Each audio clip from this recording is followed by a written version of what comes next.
afternoon, my dear student. Today we shall continue with the chapter 5, that is the Vedic age. Now, in my last classes that I already discussed that about the early Vedic age and the different characteristics of the early Vedic age. Now, today we are going to discuss that about the later Vedic age. Now, what is the later Vedic age? That which age that is occurred from the 1000 BC. Remember it. Which age is being occurred from 1000 BC to 600 BC.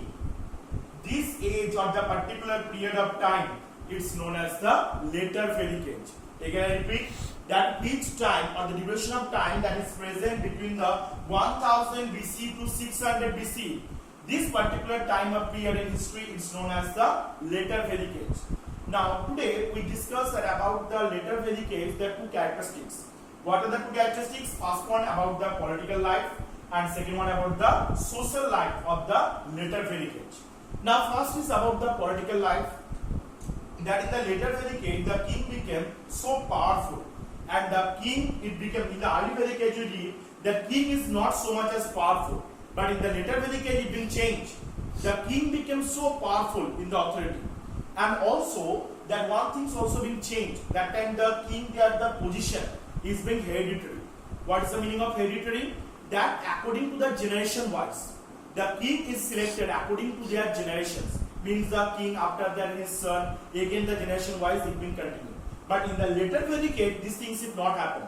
Only became the king or Rajan was the capable and the strongest person in the tribe. He became the king or Rajan. But in the later Vedic age, it been totally changed. Now also one more thing is that on the time in the later Vedic age, those are the Sabha and Samiti are present in the early Vedic age, those who look after about the work of king or the king or Rajan, they are doing their work properly or not, they have to look after. But in the later Vedic age, they have no meaning. The Sabha and Samiti, they decrease their power. And afterward also, on that time of the later Vedic age, that the people, they have to pay the taxes forcefully. In the early Vedic age, the people did not want to, if they want, they can give the tax, either they not. But in the later Vedic age, it being compulsory. Forcefully, they have to take the taxes from the person or from the common peoples or the peasant type of person. And the king, they are performing the later Vedic age, the king performed the two yajnas. Total 3 yajnas they perform. You know what is the name of these yajnas? The first one, so why they are performing these yajnas? Because the king want to show their power. How much they powerful when the king want to represent it among the people or want to show to the people, that time they have to performing this type of yajnas. What are the yajnas? The first one is the Ashwamedha Yajna. What is the name? Ashwamedha Yajna. Second one is the Rajsya Yajna. And the third one is the Vajapeya Yajnas. But according to your syllabus, only the 2 yajnas you have to be learned. And the Vajapeya is also one of the yajnas are being there. So for your information, that is provided to you. Now see the Ashwamedha Yajna. What is the Ashwamedha Yajna? That during when the king want to show their power, during this yajna, they have to release one horse.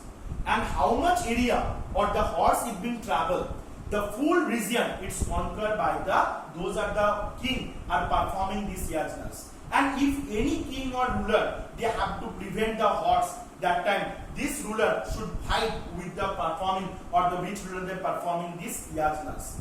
And if they get the win or they lost, if they lost, that time the ruling or the performing king, they have to conquer his region also. And afterward this horse is being sacrificed. And this type yajnas are known as the Ashwamedha Yajna. Again I repeat, that Ashwamedha Yajnas is a type of yajnas when they release one horse. And the horse, how much area they will conquer or they cover, they travel. Full area is being conquered by the ruling or which king perform this yajna.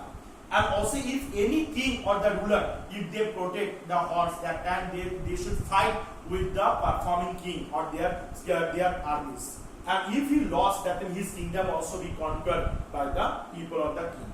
So by this way they can perform about the Ashwamedha Yajnas. And what is the Rajsya Yajna? That when the king want to represent themselves as the representative of gods and they performing that which type of yajnas are known as the Rajsya Yajna. Again I repeat, when the king want to perform themselves as the representative of the god on the earth, and they perform which type of yajnas? These yajnas are known as the Rajsya Yajna. And one more is here, that is the Vajapaya Yajna. What is the Vajapaya Yajna? That when the Vajapaya Yajna, the chariot race was the king chariot owned against the chariot in his subject. That if they are the chariot race, chariot means the vehicle and with the horse, or which vehicles are run by through the horse. This type of vehicles are known as the chariot. Now when the chariot vehicle, they have to run through, and who will become the wing, or how much area will be covered, that is area also they are showing their power by through this. So what are the yajnas the king perform? Total 3 yajnas. First one is the Aswamedha, second one is the Rajsya, and the third one is the Vajapaya. These are the 3 yajnas are performing by the king or the ruler during those times. Okay, so I hope you have to understand about the political life of the later Vedic age.